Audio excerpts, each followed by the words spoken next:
Augusta पर्यंत जातल्यो. एक आहा ती कॅसिनो पॉलिसी, जो विशय रेज केल्लो. Unluckily, since 3 ministers were not in position to reply or answer, I had to take the burden, आणि त्यामुळे म्हाका तें पूर्ण वेटिंग करूंक आयलें ना.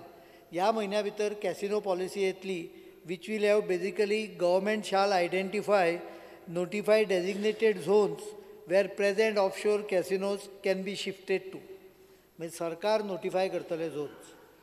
Licenses for offshore casinos will be issued provided they grant their willingness within a year's time from the date of policy being declared to shift their operation to notified designated zone.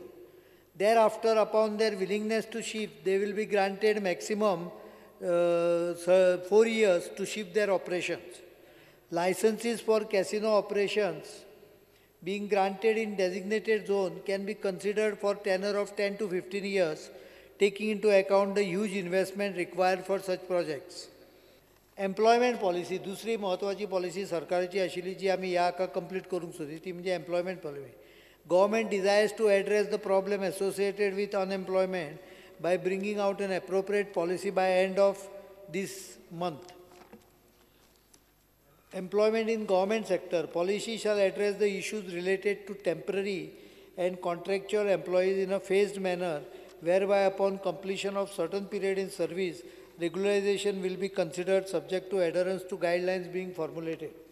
For certain categories of position in government employment, for all future recruitments, minimum 2 years of experience in related type of job profile will be given priority.